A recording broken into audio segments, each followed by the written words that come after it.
welcome back to the tavern tonight. I have a new guest with us, and we are excited to talk about combat and death. Now, these are not always the greatest things to talk about, of course, in gaming, because a lot of people don't like to lose their characters.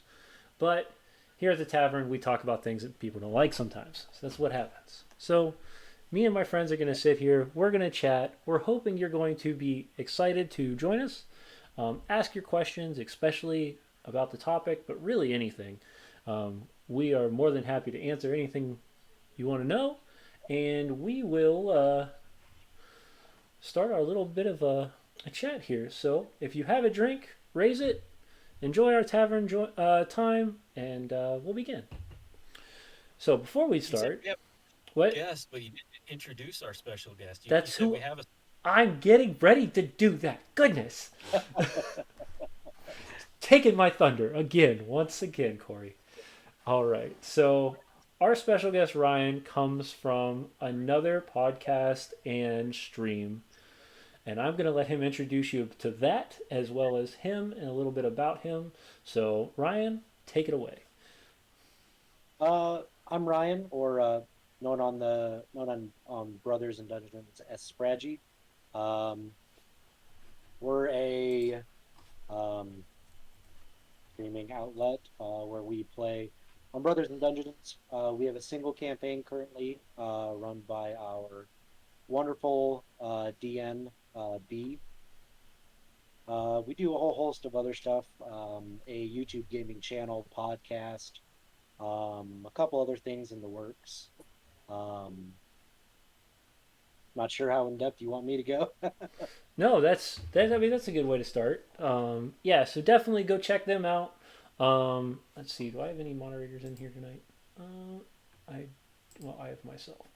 So as soon as I'll grab a link to that and we'll pop that up on the chat so that you guys can go check them out as well. That's what I'm doing right now. So don't think I'm just ignoring everybody. Um, but Well, yeah, while we're doing that, a couple of questions we're going to have to ask every one of our guests that come on here is mainly how you got into D&D specifically, and then of course because we're game masters, how you got into game mastering. So first off, how long have you been playing, and how did you get into Dungeons and Dragons, or rather tabletop gaming? um, Tabletop overall, it's been I've kind of gone in and out. My very first experience was actually Vampire the Masquerade, Ooh, and that was when I was oh boy, 11, 12. My older sister got me wrapped in a campaign that she was playing when she was in high school, and uh, I don't think it was the best choice for her to bringing a kid that young into that style of campaign because it can get pretty serious, pretty dark. yeah. But it was a good learning experience. And then from there in high school, I played D&D, and then I took a little break for a while.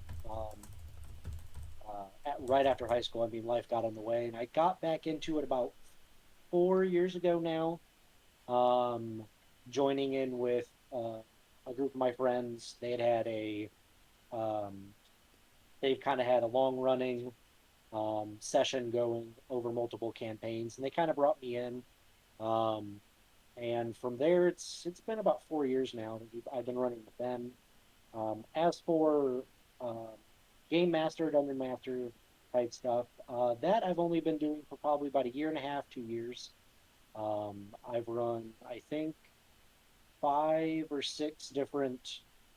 Um, never run a full sized campaign, but I've done 5 or 6 either short campaigns, 10 sessions or less, basically little mini campaigns. Awesome. What's your favorite campaign you've ran so far? That I've ran, honestly, it's so all the ones that I run are built in are um, played in a homebrew world that I created, and my favorite one is basically an escape room or an escape dungeon system that I created where the players had a time limit, 2.5 hours real time to escape the dungeon, or very bad stuff will happen. Okay, so I will say that me and you are going to have a conversation after this because one thing I've definitely wanted to do is create an escape room style game, mostly for conventions or for one shots for people to get slots for and just run them through. And I think it'd be a lot of fun. So I'd be curious to see how your system works and go from there with that. Yeah. Apparently, there's a lot of people who did not like that, and thank you all for coming.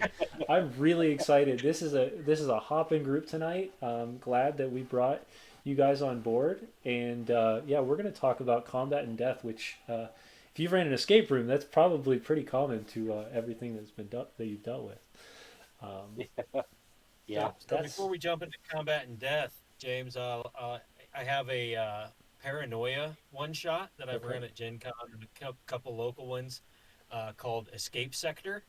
And if you've never played Paranoia, it's basically the most competitive role play game there is. You can sell out your friends and kill your friends' clones for experience points. So I took the most competitive role play tabletop game and put it with an escape room, which is meant to be collaborative, right? Figuring things out. Yeah, Printed puzzle boxes and everything. It'll be a yeah. blast. So It'll be we're at Gen Con in what, a month? Are you ready to play this at night sometime? Because I'll make time. That sounds like a blast. And Was there's it enough of us that are going anything to be like the there. movie Cube? no. It's Paranoia is much sillier of a game, and Okay. the premise of this adventure is that friend computer who runs the complex you live in has deemed that more than one set of intelligent primates is unnecessary. So there's like a group of chimps in one room, a group of gorillas in another room, and a group of humans in another room trying to solve the same puzzles. And if you want to speed up the party, you just say, Team Gorilla has reached 50%. And they're like, Oh, 50%? First puzzle. That's great. Could you imagine getting beat out by the chimps? yeah, no, right? 100%. You're furious, right? Um, All right, so combat. Sorry. no, awesome. No, that's a great way to.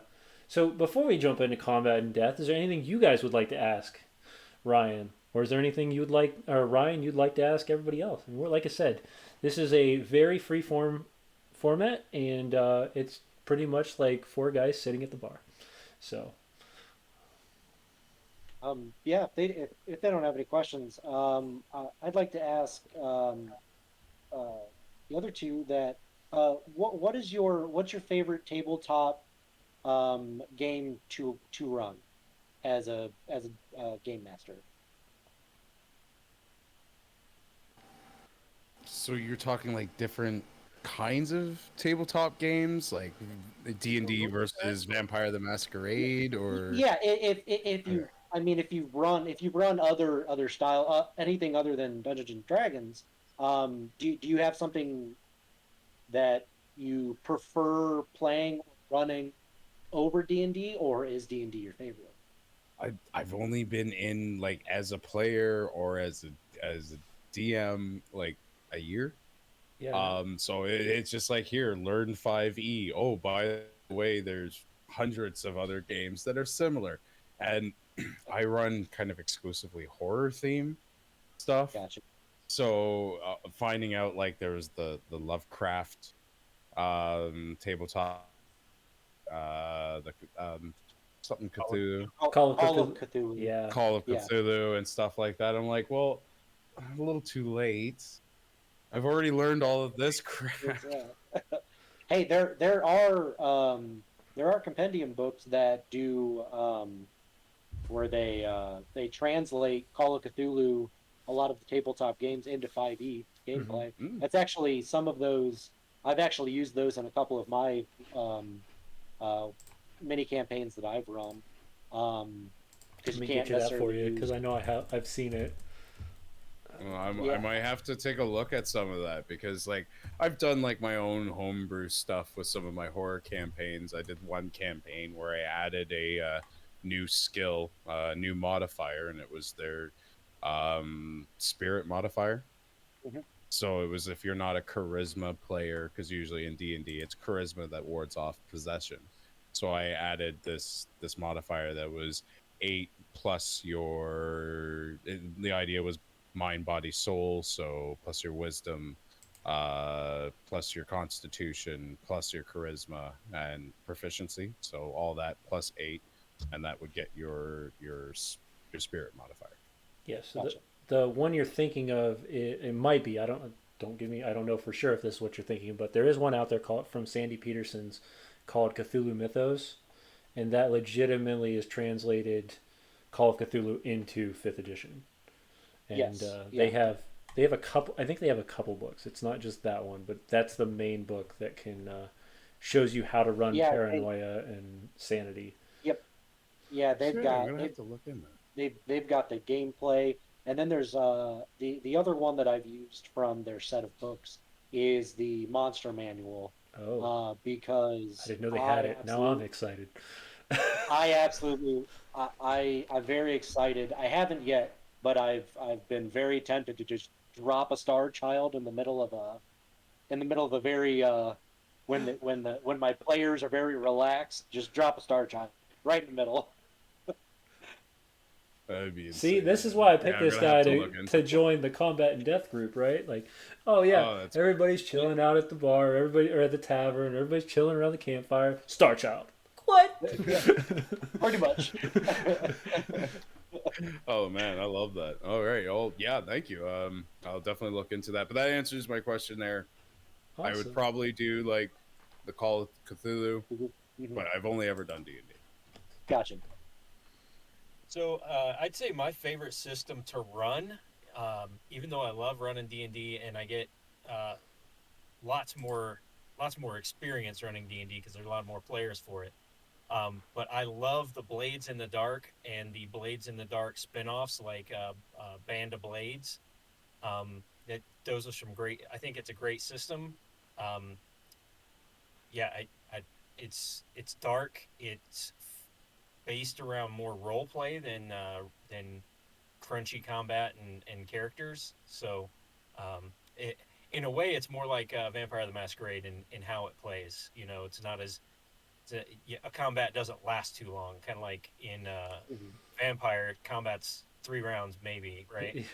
Yeah, and it's very theatrical. It's very Yeah.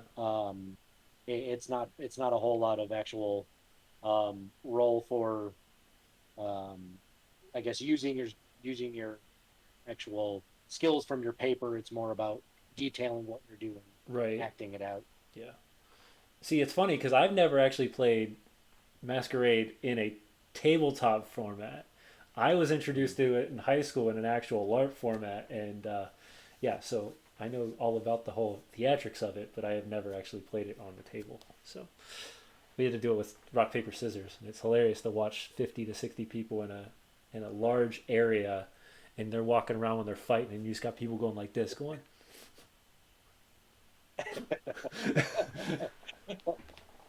So, because that's how you blew your boons. So that's how you were able to utilize your skills and stuff like that. So, um, Ah, yeah, no, it's man, that takes me back a while. I mean, I haven't played Masquerade since. I'm just gonna throw my everyone's finding my age out real quick this way. 2003, 2004. So, but yeah, no, Rock, I paper, I scissors for loved it. combat, eh? Oh yeah, 100%. Cool. 100% rock paper scissors for combat, and I'm telling you, depending on the type of combat, you got intense too, because it wasn't like you threw it slowly, like willy nilly. No, you put some effort behind it. You were like, you were throwing like you were chucking them quick. Because the other problem was is depending on the type of combat or depending on the player, because a lot of the players, I was the youngest player and I was playing it as a 16-year-old. Everybody above me was anywhere between 19 and like 52. Like it was crazy the span we had. We lived in northern Ohio and we played at Kent State campus. So we took it over from 7 at night until 3 o'clock in the morning. Now here's the curiosity part, right? So we're in a school campus 50 to 60 people all dressed like vampires. Like this is where I'm like, why weren't the cops called? Like now you can get like a group of 10 people that are dressed just a little shady and they're like, "Hey, what are you doing?" No.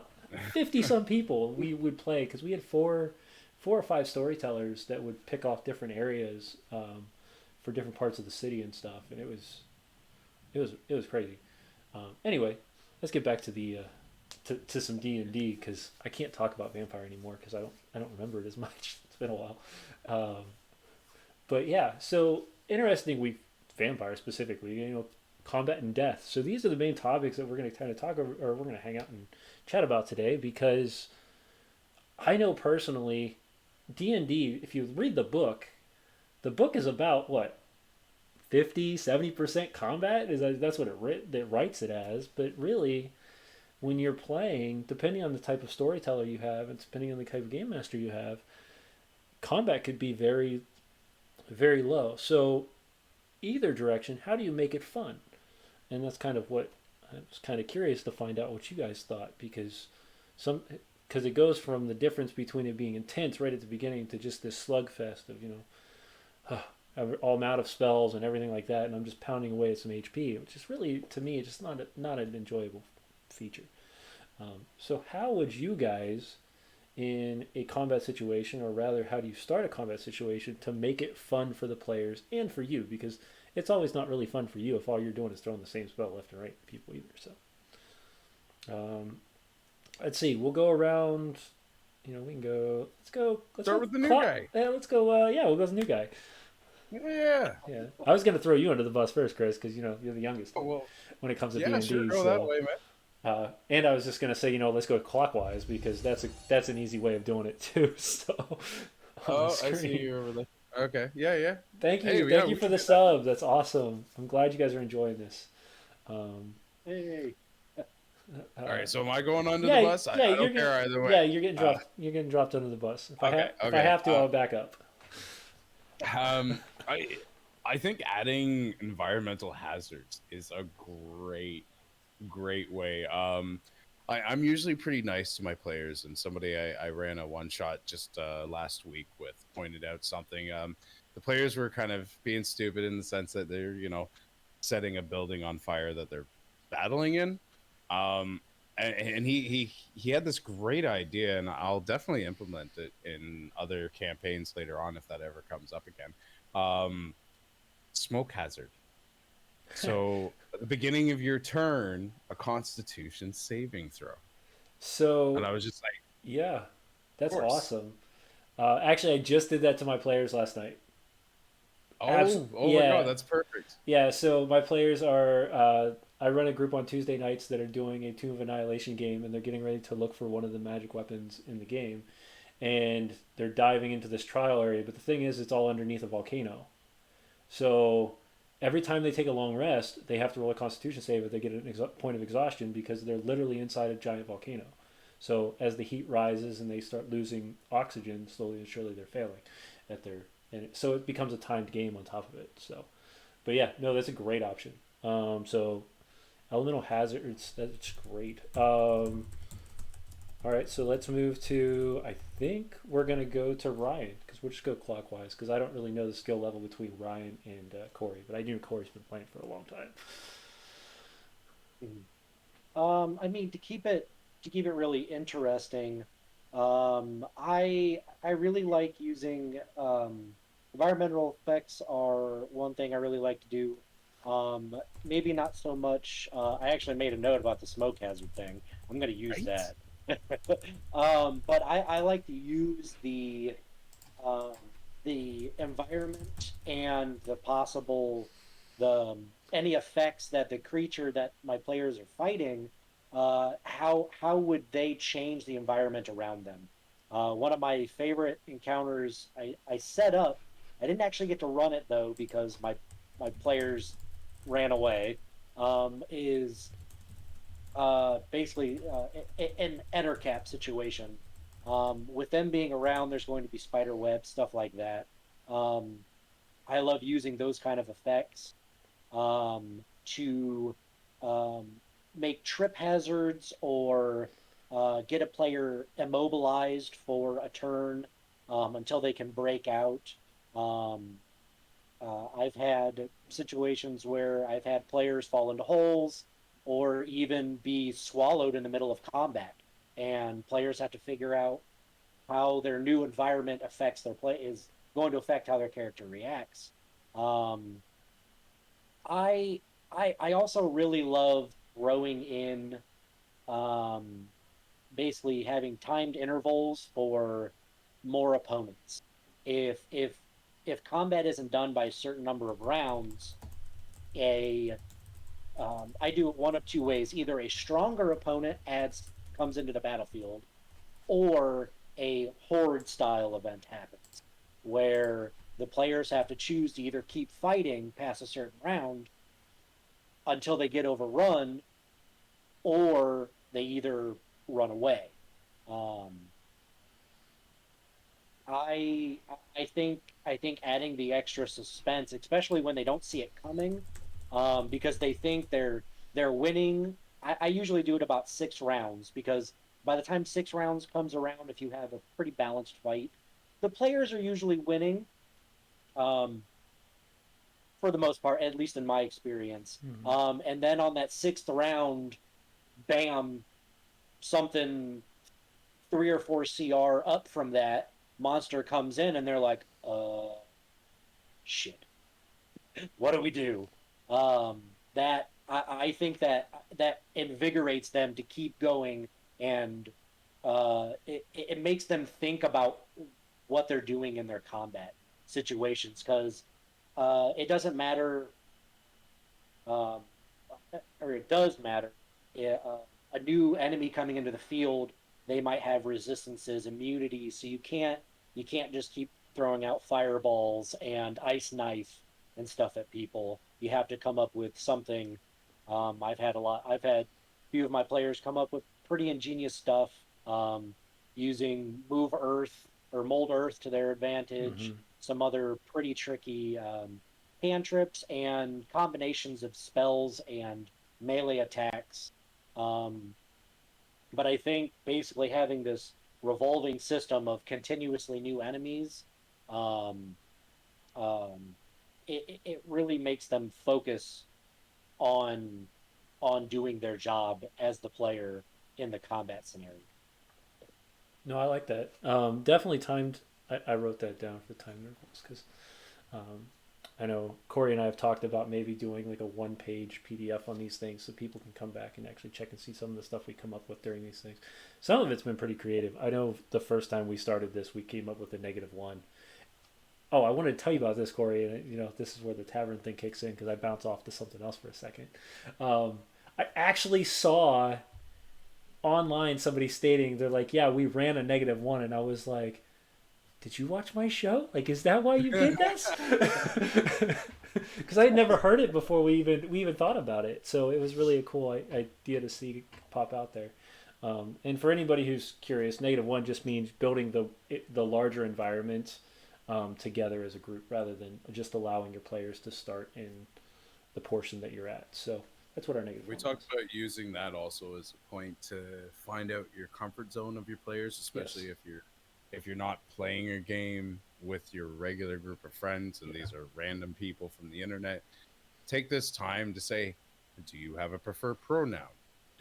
Is there certain content? Like I Yeah. run like very 18 plus campaigns. Yeah. These are horror campaigns. There's self mutilation. There's all these subjects that are in my campaign, that I like to give disclosures, and Yeah. that's the -1 is a good time for Yeah. that. It was a good one. So Corey, what about you? What's the main thing, or what's the one thing that makes it like that you like to throw into your combat in order to make it exciting or kind of intense?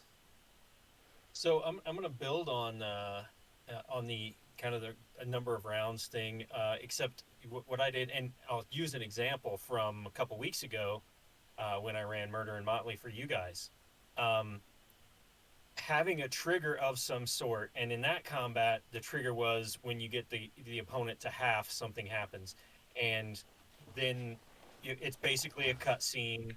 You read the cutscene and say, okay, here's the new thing that's happened during the combat, and then it basically shifts everything. And in that example, I mean, they were just whooping on the main bad guy. Like they thought it was all good to go. Got him to half hit points in like 2 rounds, and then surprise, um, she pulls out a vial Yeah. and basically is submerged in this big sand creature that is protecting her, and then they have to fight the sand creature, and that that was a I like switching things up like that. So it's like and having triggers so that I know, hey, when it gets to this point, this thing's going to happen.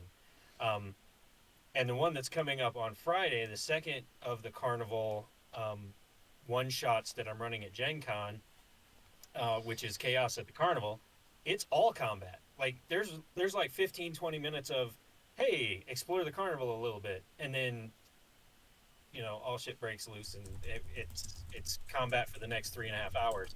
And to keep that going, I'm doing exactly what Ryan was saying there. With step it up a notch, step it up a notch, step it up a notch. Have a cutscene, step it up a notch. Give the players something so they can survive 3.5 more hours of this. Step it up a notch, right? And that's the whole session is making it like a bunch of little surprises. And I think we talked about this earlier, maybe on our first or second episode.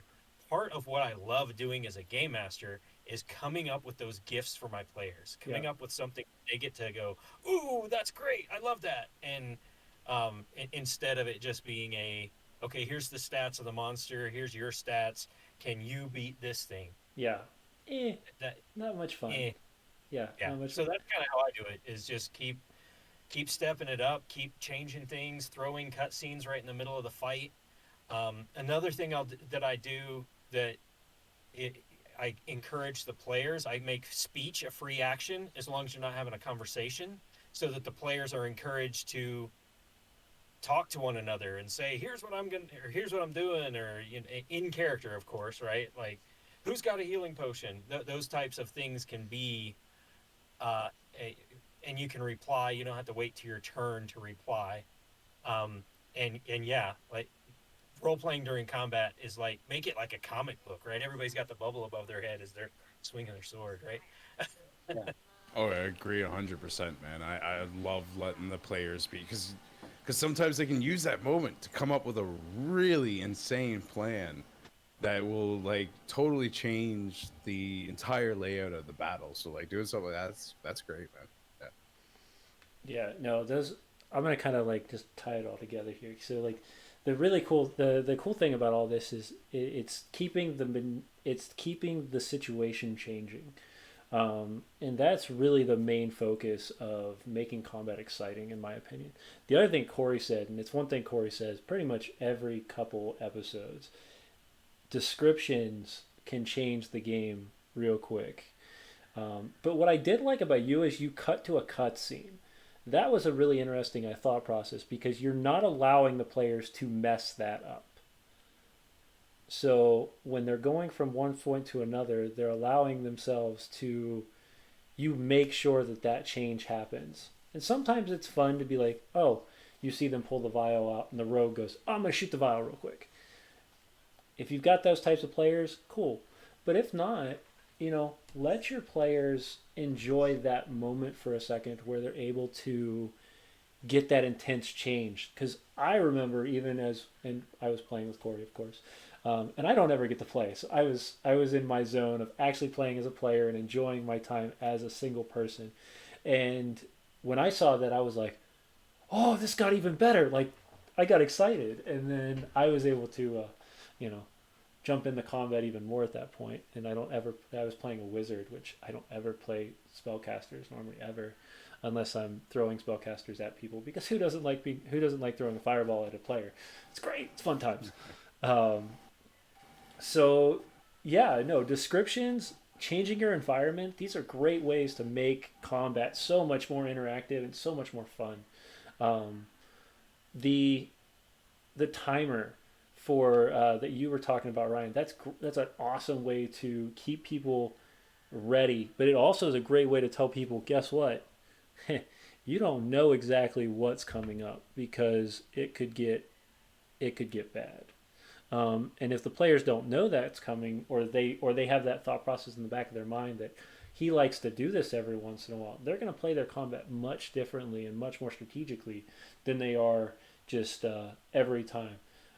And I we had talk. a Oh, keep going. Go. Because I had a I'm gonna one post shot that something. was kind of like a reverse of that. It was Barry's Funhouse, uh, and there's this NPC in there that is a higher level than the other characters, and he acts as like an aid in combat. But he has these designated breaks. So at the beginning of each combat, I roll to see how many rounds it is until he decides to take his break. So he could have like the BBEG in like a grapple and then just let go. It's break time. Bye.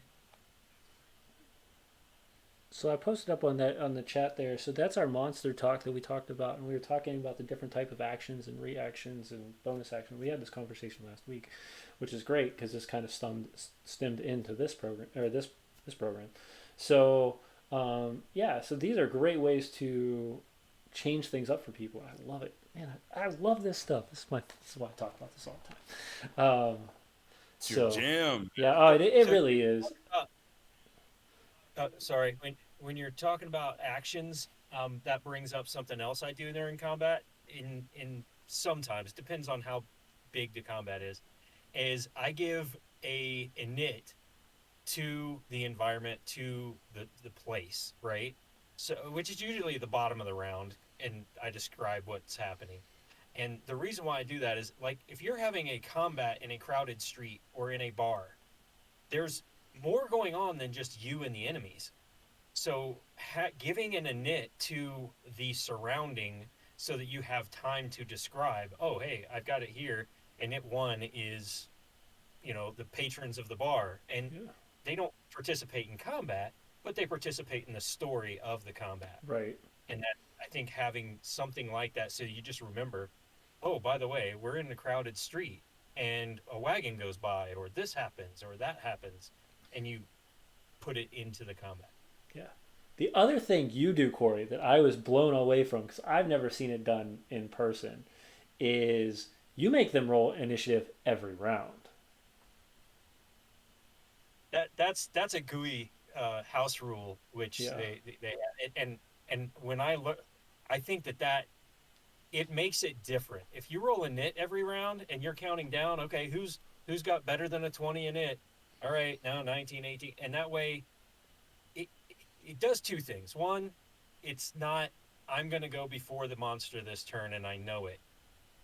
It takes that metagaming out of the business. Also, it gives some of the spell effects sometimes a bigger power. Like you hit somebody and they miss their save and they don't get to save again till the end of their next turn, but you go before them next turn. That gives you 2 rounds of using that whatever that effect was. Yeah.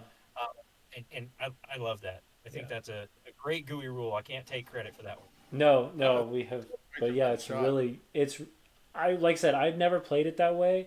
I thought it was going to slow things down. In all honesty, I think it almost speeds things up because you're always engaged. Like, you don't just go, okay, next player, next player. No, as soon as you hit the end of the round, everybody roll initiative. So everybody returns back to the table. They know exactly where they're at, and they continue to keep going. I thought that was really cool. I'm going to try to do it in my next couple games to see if people are interested in it. And we might even do it on stream because, well, we run in the GUI world, so why not? But back to that, yeah, that brings us into another question then. So if you run and you run initiative every round, what happens when you die? So yeah, when you go down, that makes it even more crazy. Like the retreat that I ran, chapter 2 of the Red Star Rising, a few weekends ago. There was one combat where everybody was down except for one person, and because the init was not set, everybody's like, "Oh, am I gonna get to?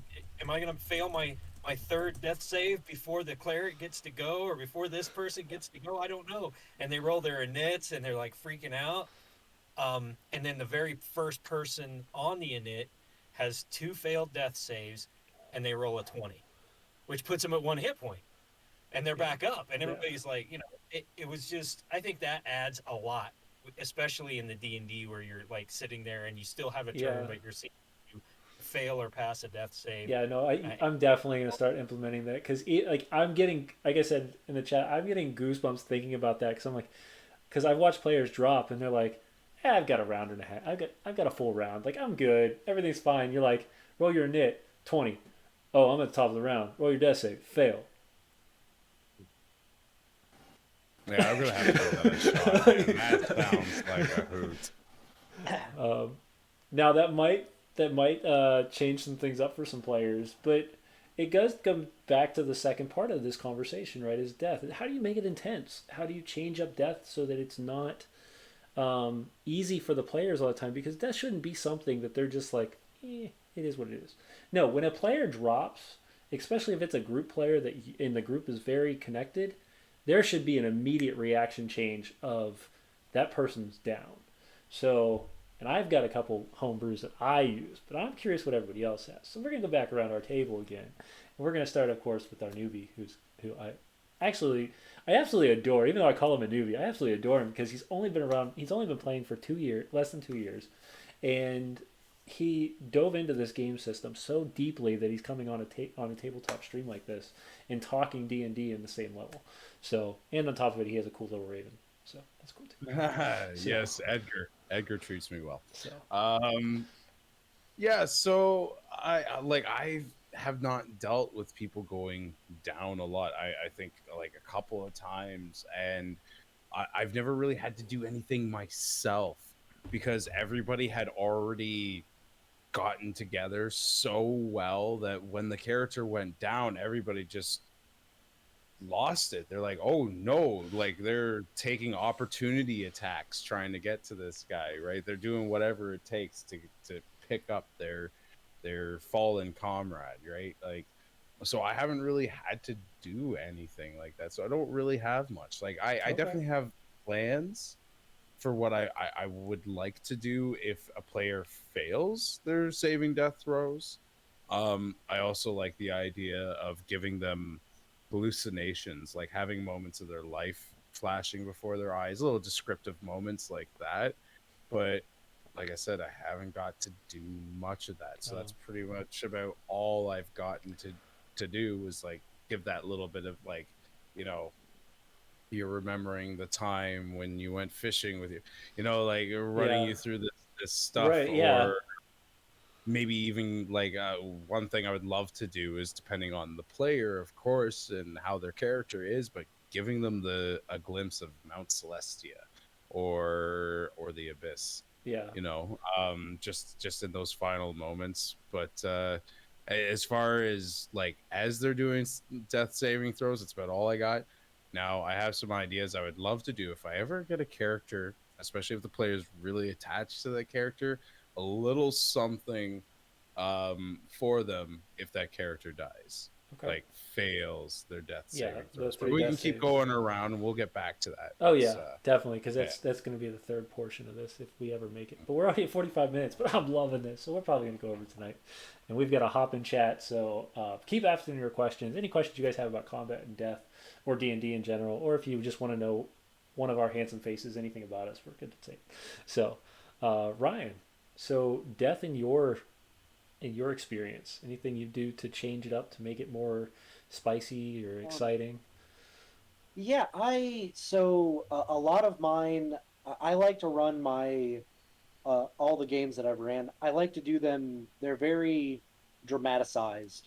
I do so basically the world everything is set in. It's a novel series I've been working on for years, and I basically just transposed the world into a D&D setting. Nice. And what what I really like to do is incorporate um, the deaths or the after effects uh, of the deaths into future concepts. So, one of the biggest examples is the uh, one of the most recent little campaigns I ran were the party, the final act of the little campaign was them encountering and fighting a uh, an imprisoned god of the world. And basically, so at the end of it, I think only one of the characters was actually left alive. Um, One was sent to a plane of existence that is nothing but basically chaos. Um, and the remaining party were incorporated into the prison of the god itself. And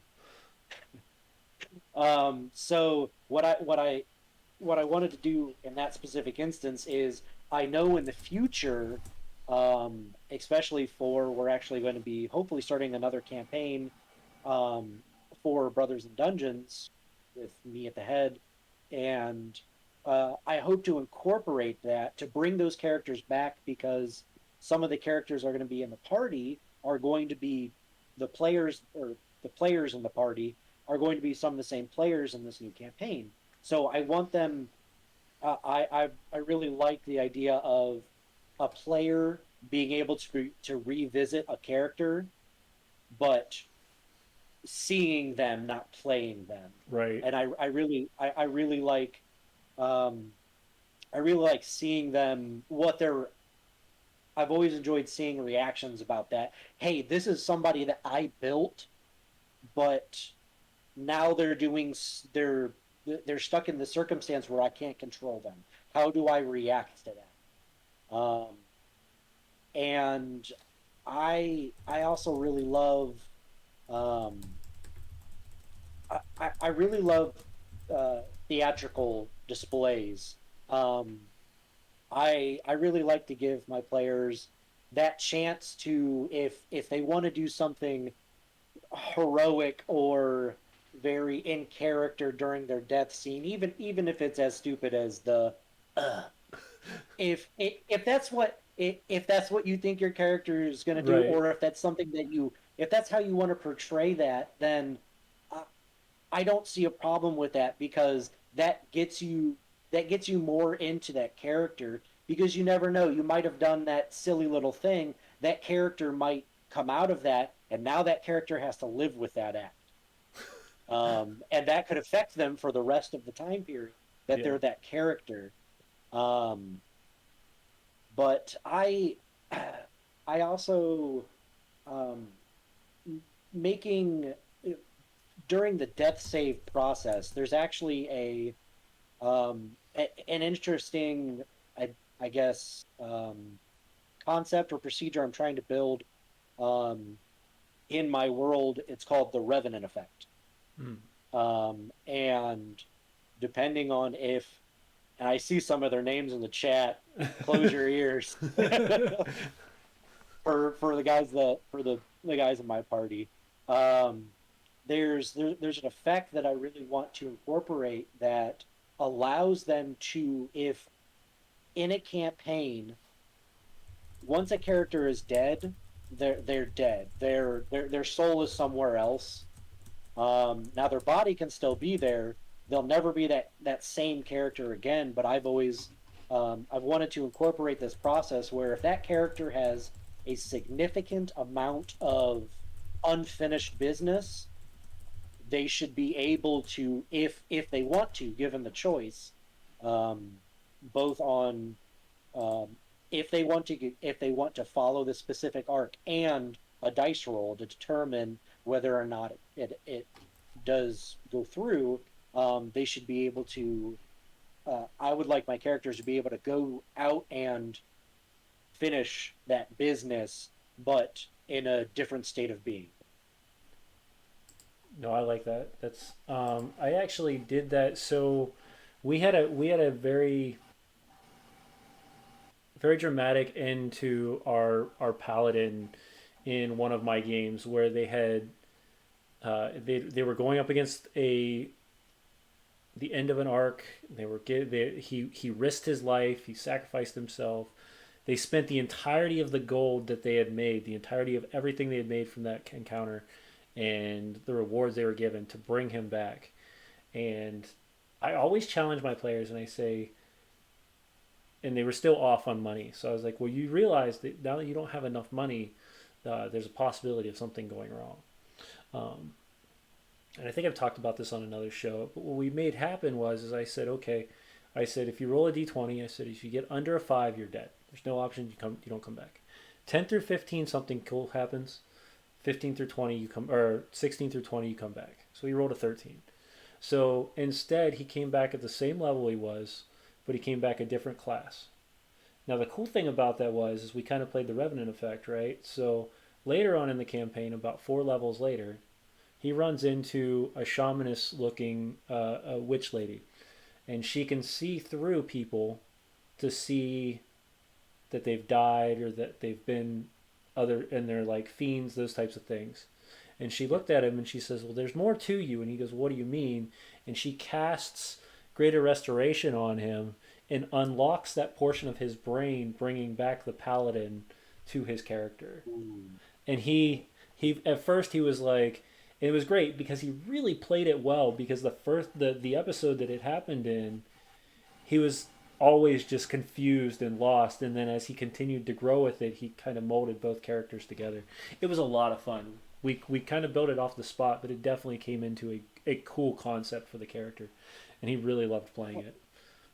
I like that. That actually that's I'm gonna make another note on that one, and because that would be something really interesting. Because like I said, I'm still trying to. It's a homebrew procedure I'm trying to come up with, um, and possibly having an effect like that, I think would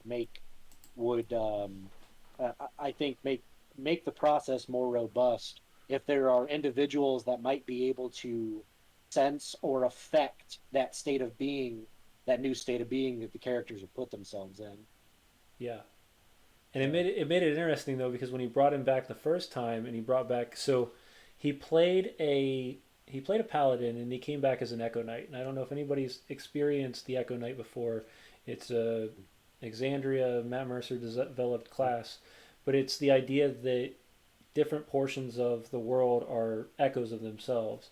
So what we stated was he came back as the echo of himself. So he didn't know the party at first. So that was the fun part, is trying to get them to understand that he was the character, but he wasn't the character. And then after he grew on the party the second time, he then got to bring all the memories from the first like 8 or 9 episodes of playing back to him to be like, "Oh, guys, I haven't seen you in forever," and they're like, "Wait, what?"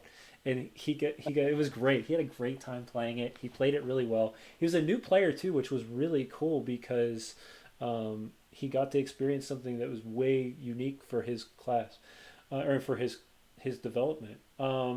So before we continue, I've got a looks like we've got some questions. Yeah, shoot your questions out. We might start talk. We might create a channel points for it so that we can catch it really fast when it pops up. Um, but anybody got any ideas for snow? So is there a way to spec a character whose luck is extremely high and essentially a martyr and goes into horrific situations but always escapes death or dies, but somehow comes back? This is a pretty specific question, but I'm curious what you guys think. I've got some ideas personally, but I'm curious what you guys think. Brett, So what's the scenario? Sorry, say that again. Like, hold on, who said that? Yeah, so I got that Snow, who's not a. So I know the man personally, which is why I don't want to say it. Um, but he doesn't play D&D, but he's always coming up with these crazy ideas, and I love it. He's an outsider that loves watching our stuff, and he's been a big support. So I have an idea here, and I think that it would be an awesome game to run. And I was talking about Blades in the Dark, or some of the more darker games. Maybe this would be a perfect scenario for like a Call of Cthulhu character or a Delta Green character, if any of you know Delta Green, where and you run the game for one person. This is like one of those one-on-one things where it's a character that's really lucky, and they just kind of watch everybody around them die, and they always get free somehow. And that's kind of like through the arc of the story, they're the only one left Yeah, over and over yeah, again, and kind of drilling in onto that the loneliness that comes from that. Yeah, no, that would be an interesting, and then I think it would definitely play a lot better in a game like Call of Cthulhu, where you can run sanity consistently with this person every time somebody around him dies, because Mhm.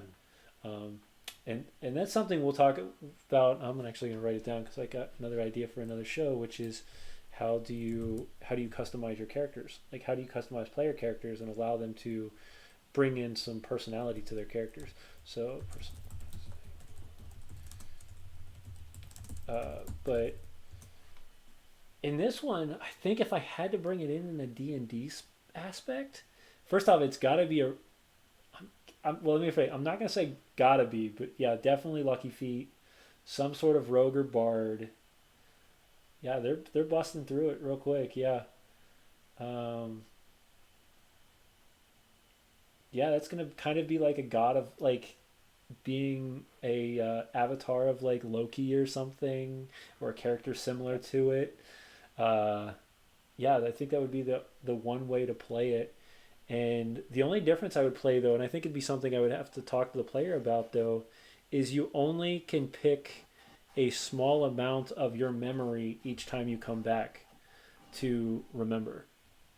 So maybe that's a scenario that happened, maybe that's a person, maybe that's a place, but making them have to piece those puzzles together every time they died would be an interesting character creation. I might actually, an NPC might develop out of that. That was actually kind of a neat idea. I So like that thanks. idea. Yeah, that's pretty cool. So I've talked about, you two have talked on death. So memory wiped clean, except what the god wants you to know to complete the goal of the deal that was made. Yeah, not a bad idea. Um, So yeah. for So the lucky character thing, I think the only thing I could say to that is I was thinking of adding a mechanic that I was going to call chaos dice to my campaign, which is because I have players that sometimes they try to do questionable things or insane things. I had a character who was homebrew. He was only 1 foot tall, and he's like, "I'm going to move a boulder." No, you're not, but welcome to try. We'll but see how it works. but if I had thought of this at the time, I was thinking something would be great. Is you give them a chance. It's like you want to do something crazy, totally impossible. Roll a d20, no modifiers. If you get a nat 20, let's say, for instance, the guy that's the 1 foot tall character with like -4 strength wants to move a boulder. Okay, you roll. Oh, you got a nat 20. Okay, so you're trying to push this boulder. Meanwhile, a couple of miles away, there's a traveler skipping rocks down a pond, and he slips, and the rock goes way up and hits a bird, and then the bird comes arcing down and beak into the butt of the Butterfly effect elephant, kick in. and then the elephant tramps through and ends up pushing Yeah, the boulder yeah, for him. yeah, Like, things like that. yeah. That's The about random the the most I random had got. T Rex that charges through the forest Yes, and hits the yes, boulder exactly. away, and everybody else goes, "The T Rex did," and he goes, I did Hmm. So if it." any of my players are watching right now, get prepared. Chaos Dice, I will be introducing it. So guys, Those look are forward to that. exciting. So Yeah. Corey, so death. Uh, how do you make death more interesting or exciting? I mean, that's the thing, right? You want to make it so that it's not commonplace. I've been in games where it was commonplace to bring a second character to the table because your first character might die. And then there's other games where it's commonplace that, oh, if you die, we'll have a resurrection for you, right? I think that it needs to be a little bit scary. Yeah. And not that I mean, I've had more characters die than I've actually killed as a GM, but I think that the trick there is make it matter. I like all of the stuff you guys said. Matter of fact, there was something I used to do that I remembered that I used to do it, but that I gave up a while ago. Maybe it was between playing and just it got It's lost to history, it's the beer, which bro. was, It's the beer. um, but it was what I called the near death experience. If you go down, it changes you somehow, and before you like before next session, you better come up with a way that you changed Yeah. based on that near death experience. And I let that be up to the players. But yeah, I think that I might bring that back. Although, if I did that with the group that I just ran chapter 2 with, everybody but one person would have to have come up with how that changed them because that one battle took everybody down Hey, except one person. So but now everybody's afraid of that one creature. So there's that the way that it's like you've now got a phobia for this one creature, right? Um, yeah, no, I feel like I am like the heartless game master compared to everybody else because I have some evil ways that I torture my players. Um, but I do it in ways because I've seen way too many problems. Now, you all have to remember, so a difference between me and I think everybody here is I play 3 to 4 games weekly. So I've got a bit of just broad experience rather than close experience with one group of players. Um, so one thing I'll do, and I've been doing it more often lately, is if you die, I roll the dice I like that. So they because don't know, right? exactly because the biggest and I do bits and pieces. So I'm going to give a bunch of quick tips on this, and then you pick and choose the way you want to do it because I don't put all 4 or 5 of these things in one group. I kind of pick and choose based on how the group works. But yeah, no, one group I roll the dice. Another thing that I like to do is, and part of this reason is because I hate the yo-yo effect.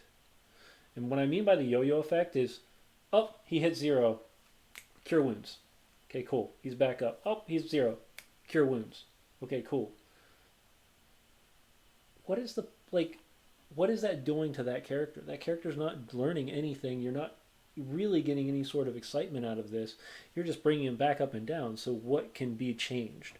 What has to? Maybe you need to protect him more this time. Like, yeah, he might be the tank, but just because he's the tank doesn't mean everybody else sits out back and just. I'm just gonna cast cure words on him left and right. Um, chooses to not save a party member because. Oh, hold on. Opinion on what if one player chooses to not save a party member because they did something dumb. Like as you choose the path, you shall face. Players kill players. Already, I 100% agree. And I will only intervene in this kind of thing if it changes the dynamic of the table. If it changes the dynamic of the table where it becomes less of a game and more of a fight between people, not players, people, then we have to have a quick conversation and we change the narrative. Because the worst thing you want to do is to have a conflict that extends past the D&D session. Because when they come back, you're going to be in a bigger heap of trouble because first off, there's a good possibility one person's not coming back. And if you're only playing with a group of 4 people, guess what that normally means? Your entire campaign has been canceled, and you don't want that. That's my soapbox on that one because that scares the living daylights out of me to I let think that one happen other sometimes. the root of that question is about okay, there's the god Thor standing in front of you, and you go, I think I can take him and charge, and the rest of your party's like, okay, uh, exactly. I also think that it could be a teachable moment, Yeah, um, because I mean you're not always playing with seasoned players. right. Sometimes there are a lot newer players, and I've seen the situations where, um, uh, I mean, younger kids, teenagers, they're just getting into the game, and this is their chance to be in this fantasy world. They can Yeah, do what they want, the big monkey and chest. they yeah they think that they can go in and murder hobo Hmm. a whole campaign, and sometimes you just have to let it happen. um maybe not let them die, Yeah, but at least give it a moment to teach the character that, hey, it might be a game, but there are still the yeah, consequences of your actions even inside of this fantasy game. right. um, because uh, even while you're playing in the fantasy world, you're not just affecting the in-game world. You're affecting the real world because everybody else around you has to. is affected by your choices. And Right. if you're making it unbearable at the table, then Mhm. it that needs to be something you either need to be taught, or it needs to be addressed either be a game master to player, or as a round table Well, type of situation. Yeah. even in Skyrim, you can get like if your character like when I first played Skyrim, I was a murder hobo. Definitely, I got the werewolf ability, and that was it. Everybody's dying now. Um, so like they even had it so you can get arrested, man, or Yep. you can Yeah. just totally screw missions for yourself, where you could have got really really cool stuff, right? Like, Oh, I remember when Oblivion came out, and mm, you did anything wrong in that entire game. Didn't matter where you were, guard. You immediately you pay for your consequence. You could have stole something from a cabin on the top of a mountain. Royal Guard. What? Where'd where you did come you even from? come from? Yeah. All guards in Oblivion have Dimension Door. It's just a thing. It's just Yes. the thing. Yeah. So yeah. So there are things like that, and that's actually an interesting conversation. We're definitely gonna have to bring up in a later game too, is consequences, because that can be good or bad. Um, but back to man, these are great questions. It's a good session. Um, that we for the dying thing, and that's kind of the same point, right? So you have to have a consequence for these situations. So I do a couple things. One, I let over three. Anytime somebody's popped up by and they don't actually drop down dead, and they haven't had at least a short rest, they keep their death saves. That scares the crap out of people. Um, and that's because you got to think, if you've died three, or if you went unconscious 3 or 4 times, there's something lingering in there. Like you can't be the same person. So you have to take some time to rest and kind of recoup a little bit. It also makes people think like maybe I do need to use that short rest and take a minute to regain myself, make better choices. Exactly, um, because a lot of times players will want to go from combat straight into the next thing, into the next, into the next thing, or you've got the opposite where they'll combat. I'm going to take a full rest. Combat. I'm going to take a full rest. Combat. I'm going to take a full rest. That's called Nova players. Spellcasters. Yeah, yeah, Nova players. They want to be at full power every time they go somewhere, and sometimes it's just not possible. Um, and then my bane of existence is Leomund's tiny hut. So if anybody has any ideas on how to fix that sucker, um, Sure, yeah, man. Let's. It well, depends on the scenario, yeah. So right? we'll dive into the Leomund's. Literally, I could probably do We an should do an hour episode just on on Leomund's Leomund's tiny tiny hut. hut, because that Yes, is the most yes. bane of most game masters' existence, because it's There are considered a lots wall of of solutions, man. force. Yeah. Yeah, so yeah, but so I will roll dice for people. I will make people hold on to their death saves. So if they do 2 fails and they run right back into the next combat, they're going into the next combat with 2 fails.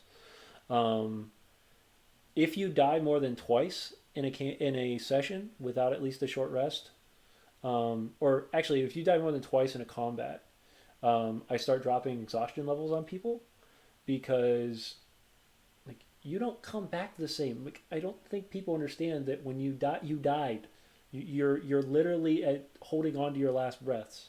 There's something in your body that has changed. so yeah, so these are kind of the different topics that I definitely will throw, and I don't throw them at everybody all at once, because I think if I threw all 4 of those, I think I would kill probably about 30 to 40% of my players on a monthly basis, and I'd never have games ever again, because people would run away from me screaming. Um, or I'd have those players that love those games, right? Like I'm gonna bring 4 characters, never put any backstory behind them, and just charge them into every little combat situation. And those are wargamers, and I don't play that game. So I don't mind you if you do, but that's just not my style of gameplay. Yeah. Most of my games will have 1 combat a session within a 3 to 4 hour session. So yeah, finally, um, and then my final thing is I like to do some bits of description, uh, and some of my players will catch on to it, others won't. So if you roll I if they roll and they get a success, I go, okay, so what did that look like? Mhm. And I mostly play these with my older players who have been around a bit or who have know that I'm a very RP based or role playing based person, and they'll be like, my chest kind of stops for a second, my eyes roll back, my arms fall down, and then I go, okay, so you're now at death save two. What did that look like? Because you want to change that feeling up for people from like one to two death saves.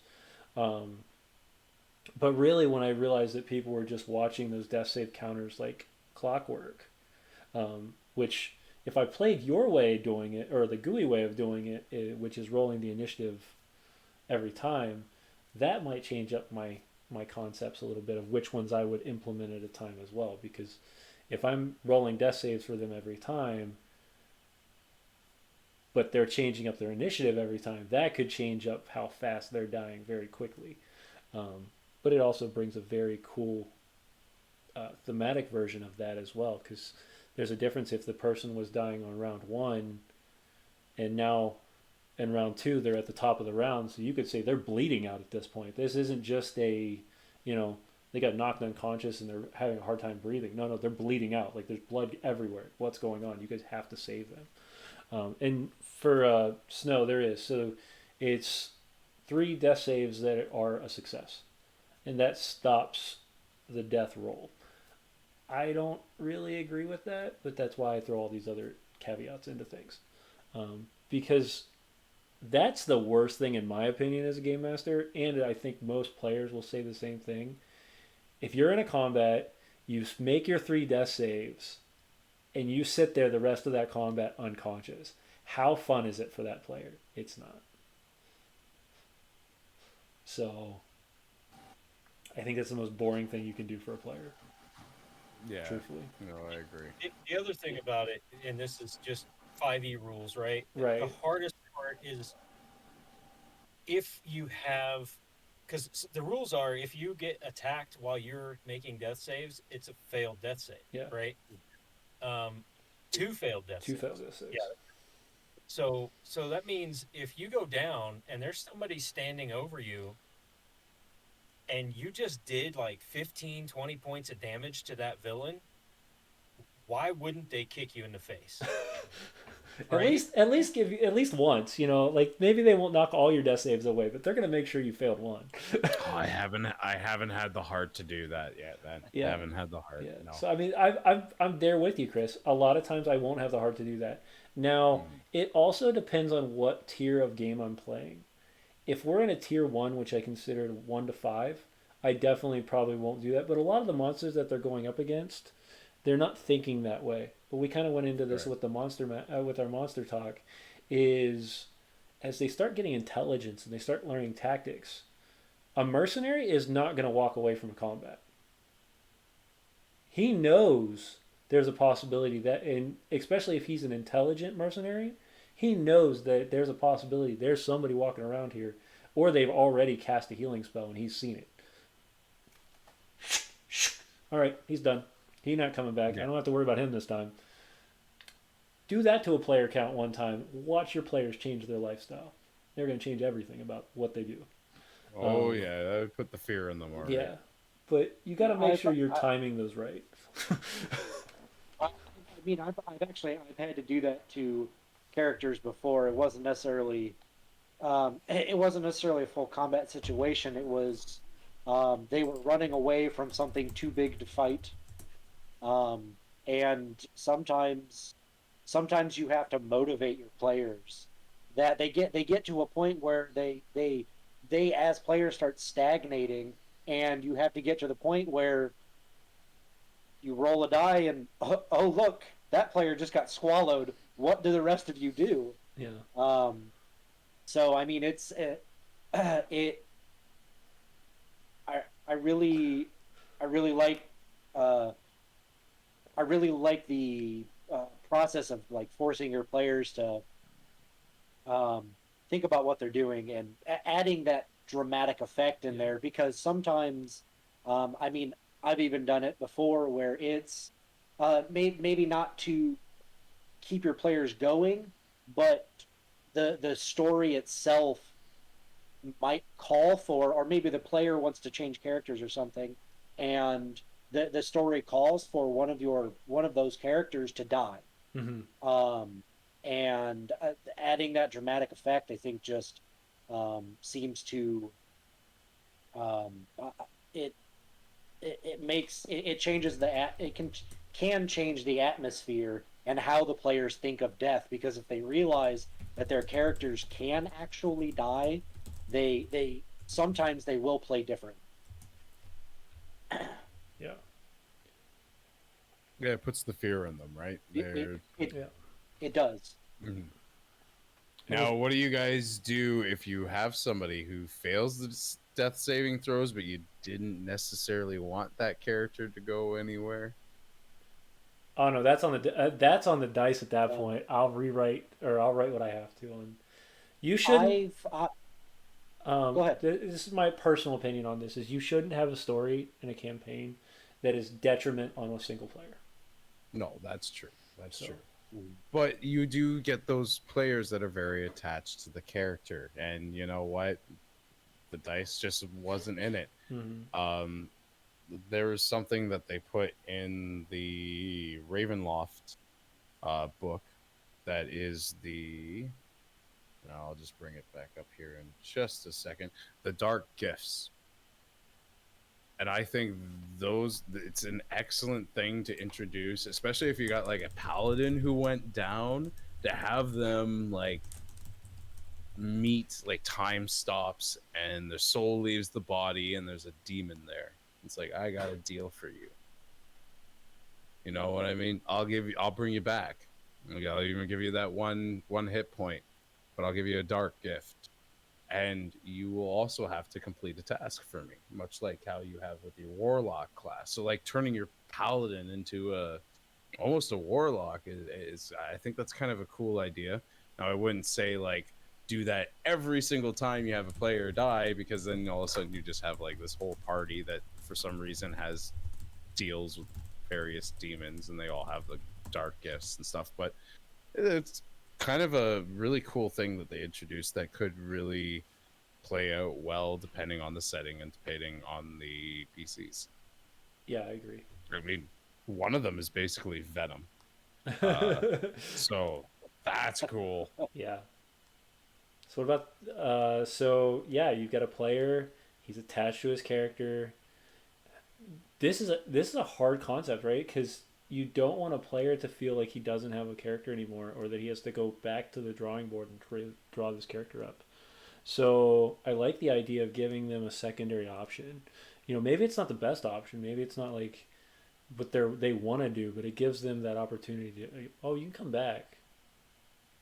But yet again, you've got a consequence. You have something you now have to achieve. Um, Which could be yeah. counter to the overall Yeah. goal of the party. Yeah, so that's the dangerous part, right? So I'm playing a very dangerous game right now. So I'm running it on my Tuesday night game are all evil players. And they've hit what I consider tier 2 to tier 3, which is anything over level 7. Which means there is death around them at all cost, which is funny because they're all evil, so they like to kill things anyways. But they've all claimed some sort of higher being as like a guide for them. Like one of them is speaking through a book to a Sararak. One of them is speaking through a dagger to Imix. One of them is speaking to, or has been literally speaking the entire time to a tree that is, or the Giltish tree from, which is a tree that is grown off of a vampire. And our final one is a paladin of Bane. So we've got all these crazy high evil players and high evil characters. So now I've introduced those patrons asking things of the players that directly can affect the story. Which one character found a whistle that allows them to bring their character back to life. Hold on. Before I say this, I need to make sure these players aren't here because I would ruin something. I was just thinking that this is really hard for some of us who are DMs and we're trying to talk about stuff, and it's like Oh, by the way, your players are watching. Yeah, so They know yeah, all your so there is secrets. that type of thing, right? And then they're told to remove something from somebody. Like that could potentially start an internal conflict completely. Oh yeah. But I've not made it to the point where they're wanting to kill each other. But I want to make it enough of a tension, especially since they're all playing evil characters, to make it so that they realize that they're all still working for their own goal. They're no longer just working for this group goal because evil players don't work for their they work for their goal. So it's been an interesting thing to play around with. We'll find out in the next couple sessions how well it goes. The last two sessions have went Mm. pretty well, but they're just being introduced into being able to speak. So what I did is I built another channel called the Dream Channel, which when they go into fireside chats, which is their night sleep uh, cycle, anytime they take a long rest, they have the opportunity to speak to their patron for up to 10 minutes in a chat room with just me. Um, and it's allowing them to ask questions of the patron, allow the patron to give them insight. And sometimes I'll tell them, hey, it's kind of like a can't remember what the my brain's bouncing too many directions right now. But there's a spell out there that allow a communion spell, so you can speak and you can ask yes or no questions for up to the 10 minutes, or and then they'll give you direction that way. Where other moments you allow them to actually directly interact with the patron itself. And we're seeing where this is going. Like I said, this could completely just tank, which the players are all aware of, and they're really mature players. But yeah, that's been a Ooh. fun way to experience the ideas of death and those types of things as well. I've got some recommendations for dealing with the patron stuff. Watch the first season of Super Quest Saga. Okay, I Pay will. attention to the Carter character. Check that out. Okay, cool. I, I've got an idea that when you guys are telling me about sharing, like giving the options, right? They go down, they actually failed their all three death Yep, saves, they're and dead. then you're dead, and you're giving options. Um, the idea I have is like getting ahead of that. So as you're starting to play and everybody's getting to know their characters, have that conversation ahead of time and say, hey, if your character dies, what would you like to do? Mm. What would you like to That's bring a new good. character? Would you like to play one of the NPCs that I'm trying to bring into the story here and there? Mm-hmm. Uh, I can veto that because if it's an NPC I've got plans for, I can Yeah, definitely veto you playing them. Yeah. But if there's some cool NPCs that you like that have helped you along, and you're like, okay, if my character dies, I'm gonna play the blacksmith. He's gonna come join us on an adventure if yeah, if my character dies, and that way uh, it's in their mind ahead of time, and it also lets them know you're not afraid to kill their character. yeah. I like that So because you might get that. It might at least change their psyche a bit to understand, like, hey, so what happens if your character dies? Like, nobody's asked me that question before. Like, Yeah. are you saying he's gonna? I'm not I, saying he's yeah, I not. also really liked Ryan's Revenant Yeah. idea. I think that's really cool. Like having your character come back as a tortured soul or something. Hmm. That's awesome. That's Yeah. awesome. Yeah. So Revenant's a cool one. Playing around with allowing people to come back in different classes, or I wouldn't say races because that'd be really weird. I don't see where that would work on a resurrection. But when it comes to souls and stuff like that, you can kind of play around with classes and personalities, stuff like that. Oh, you're in the same body, but now you're a bard rather than a fighter, but you have the same stats. Good luck. That's what you tell Yeah. people. uh, who died as a big, strapping barbarian type person that they kept their class, but the priest at the temple said, I don't have a resurrection spell. I have a reincarnate spell that I can tell Yep. you. yeah, And he got reincarnated as a halfling.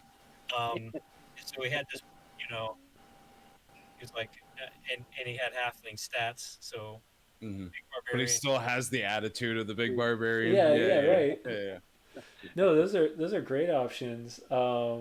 Yeah, this has been awesome. Those are great ideas, and for people that have to experience the idea of death. And like I said, one thing I really want everybody in the chat and for anybody that watches this to remember is it's not always a bad thing to have your players fear the death.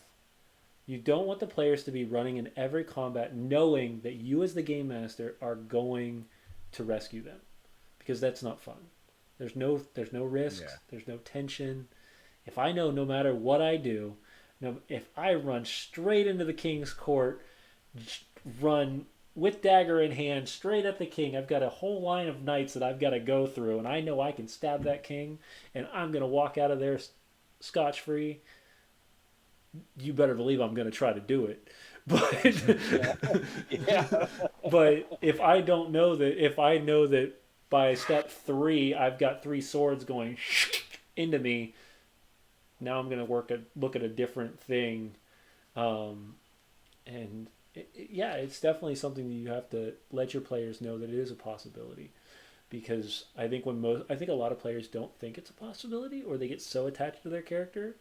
Um, and then I also like to, as an ending for the night, is I like to allow the players to develop that scenario. If they're gonna bring their player back, if they're going to, as a group, come together and work on that, and a lot of times I like to see if the players are going to come together on it. Um, and they'll then tell that story for you rather than you telling it. So they're gonna find the priest, they're going to hunt down the incense, they're going to gather the materials. Maybe one of them is a cleric and he's going to actually speak to or on behalf of their god to yours. Um, these are really high level encounters that are, or role playing moments that can really tie your party together. Same with bringing, anytime somebody uses any spell, and this is a little off topic but kind of the same, specifically like resurrection, summon spells, anything that costs a lot of gold, make sure you flare that up in description and in story, because those are big things. You don't want people to always think, I'm just going to walk down to the supermarket, buy myself a 500 gold diamond, especially when you're like higher levels, and every time I'm going to slam it into this dude's chest and he's going to come back. No, no, no. Yeah. There's got to be a risk. Make them roll the die. Even if you know this right now, this point in the story, you don't need this guy to die, make the guy roll the die so he at least thinks that this could be a possibility. His character ain't coming back because he's going to think twice the next time. And if he's in here, he's still going to think twice because he knows that I will do this. So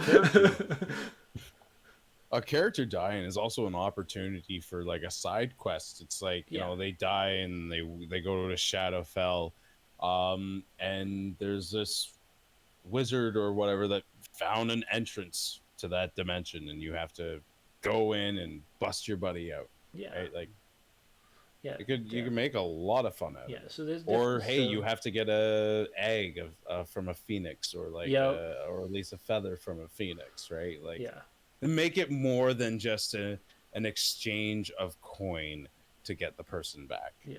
Mhm. Yeah, and if not, if you're making it an exchange of coin, then like I said, flare up the rest of it.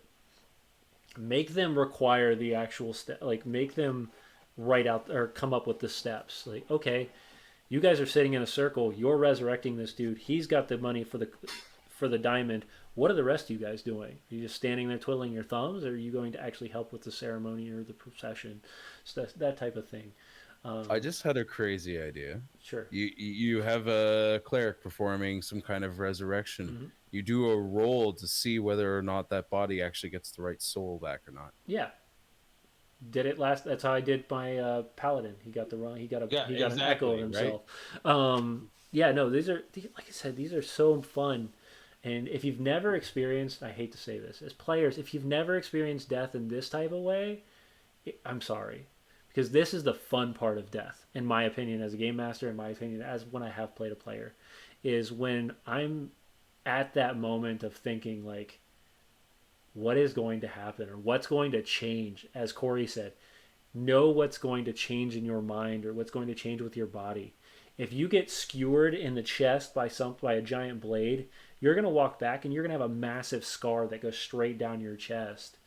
And when people see this, they're going to ask, "What the hell's that?" Like, give your players those descriptors so that not only that, but when they think back on their player, they know those little details, and it makes the character feel so much more alive and so much more realistic because every character is not going to have pristine skin and angelic hair and armor that is shining all the time. No, there are those characters that let the armor tarnish every battle and lets the blood soak into it, and you want those players to allow that thing to happen because it makes it more fun and more personal to those players.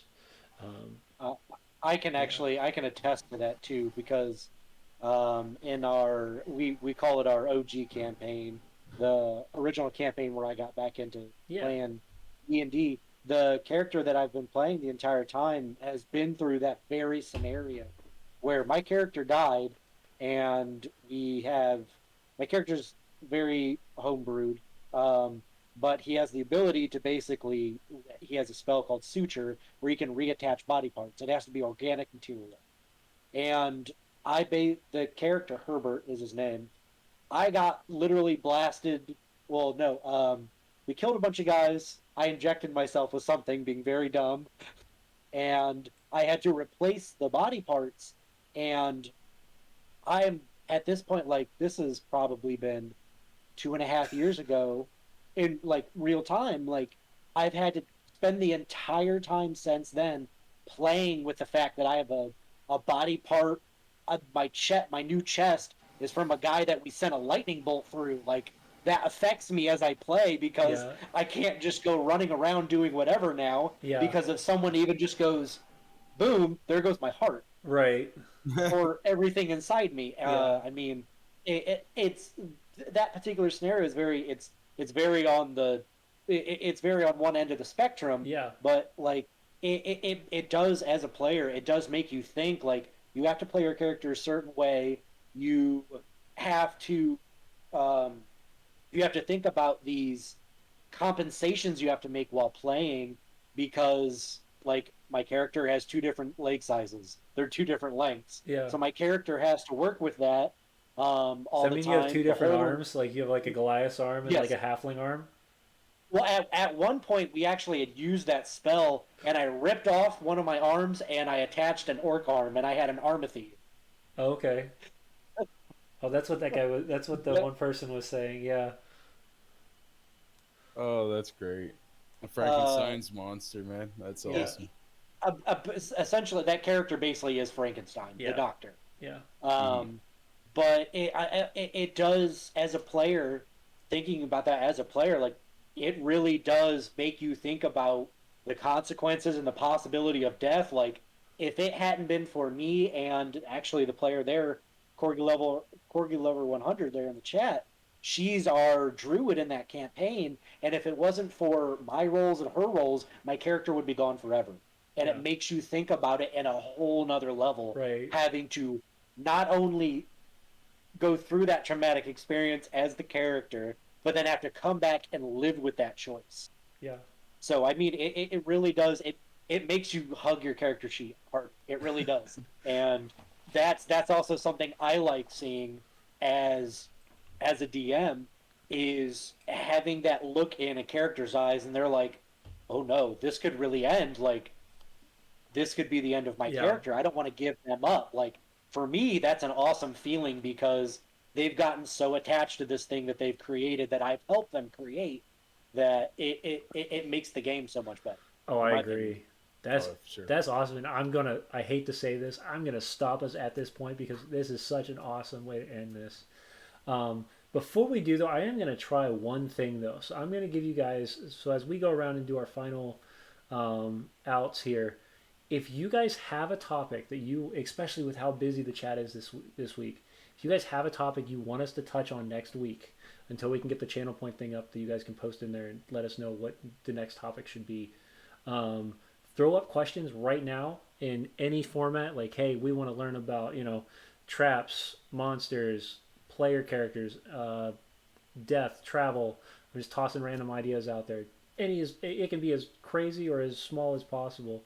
And then we're gonna pick that up for next week. And I hope everybody comes back because this has been a blast.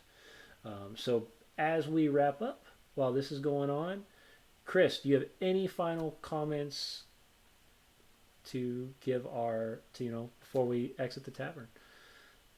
No, man, just have fun with your games and try to just make sure your players are, you know, enjoying themselves. And as far as things with combat or death, these are all excellent points. And just once again, talk to your players, especially when you're dealing with something like death. This, like Corey said, this is sometimes one of those things you might want to talk about to them and see how they feel about, if you introduce a dark gift or if you just outright kill their character or whatever they're comfortable with. Awesome. Ryan, do you have anything? Uh, yeah, I mean, kind of just going off of what Chris said. I mean, I, me personally, I think you're there to have fun. But um, when it comes to stuff like combat and death, I think for me and what I've seen, um, it really comes down to as the players like just play how you want to play. That's the best way to experience the game.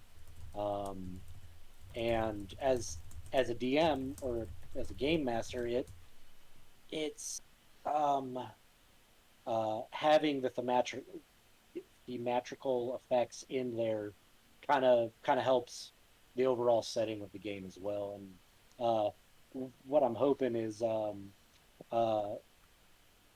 staying in touch with you guys because you guys have brought a lot of freaking good ideas, and at least I know James and Corey, you guys have these years of experience and a wealth of knowledge, just this set of knowledge that I'd like to pick your brain. And also, Yeah. Chris, I mean, you threw out some good ideas that I hadn't thought of, and that it would be um, just being able to tap into that to use in games in the future and stuff. That would be um, that would be awesome, amazing, and I'm hoping to in the future possibly have more collabs and stuff, Oh and yeah. hopefully have more conversations with you guys because this was an amazing experience. Cool. Um, yeah. So before I let Corey go, we are actually that's great you said that because we are actually working on it. Corey and I are going to come collaborate together. We're going to do one page PDFs of our talks, and then those will be up on our Patreon at the lowest level that you guys can just pick it up and kind of help us support the streams, but also you'll get something small out of it. So, yep. Corey, final words. So I'm gonna do a question and a mic drop. All right. Okay. So I think all talked about uh, we've all talked about how to keep combat exciting, how to involve your players. I love some of the ideas about, like you said, James, about, okay, tell me what that means. Tell me what happens when you fail that death save. Making it very collaborative with your players, both the combat and the death. And the question that I'm going to ask that we hadn't talked about the whole time: death, NPCs, monsters, villains. We didn't even talk about it like that mattered, right? Yeah. So the question to you, to the all the GMs out there is, how do you make death on the other side of the combat actually mean something? Ooh, that could be an. So I don't know about everybody else. That is going to tie up into another story because we're going to have to. That will literally take another hour and a half of time. I think. I think everybody's got some pretty good ideas on how to make death exciting as a on the GM side, especially since we've all been So, GMing, right? so So next week's episode's just an expansion on this episode. I don't know because we do have some opportunities, and we're going to talk about that right at the end here.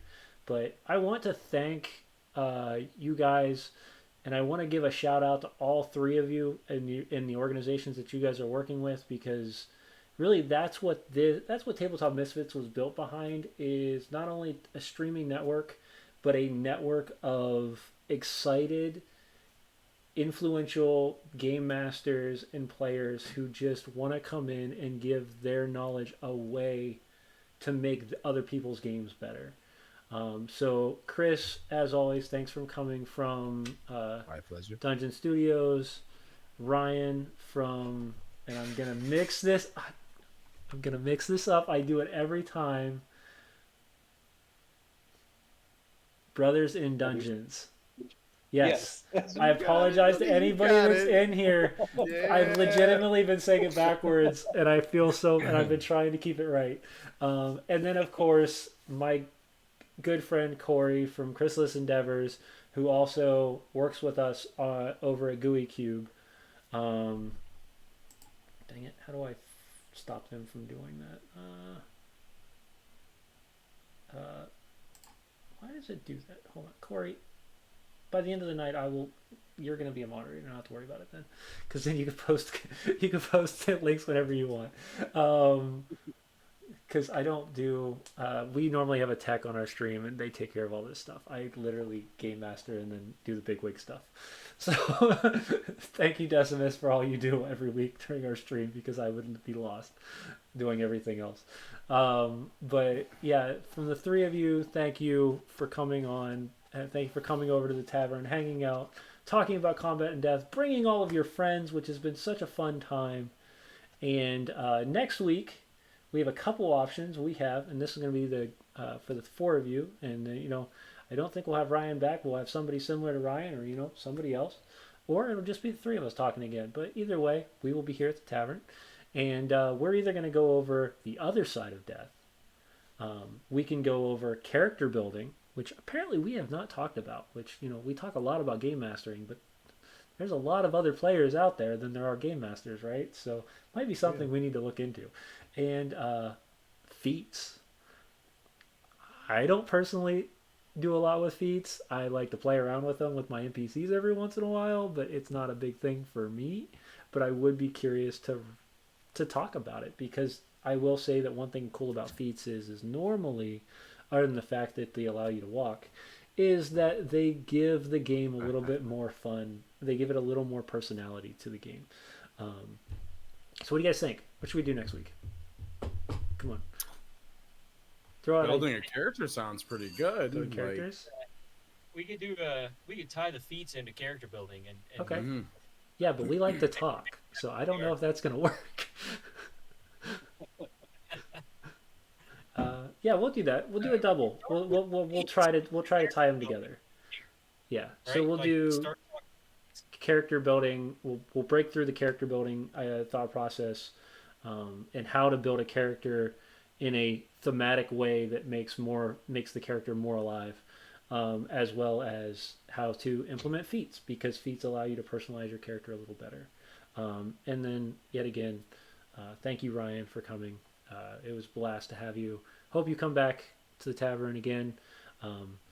If the tavern gets too big, I'm just gonna have to make another box, and we'll bring 5 people. I don't really care, truthfully, but More the merrier. the more the merrier. The problem is that the more people we have talking, the smaller the subject has to be, because everybody has something to say about it. So, but this was a lot of fun, and you guys all had some great ideas. And I hope you guys do check out our Patreon as soon as we launch it, and then you guys can get all these cool ideas for yourselves to add to your own games. Until then, I ask you all to raise a glass. It's Have a empty, wonderful but time. Hey, Have a wonderful time at the tavern. This last call has been called, and we will see you guys all next week. bye guys. See ya. And we are out. Here. All right.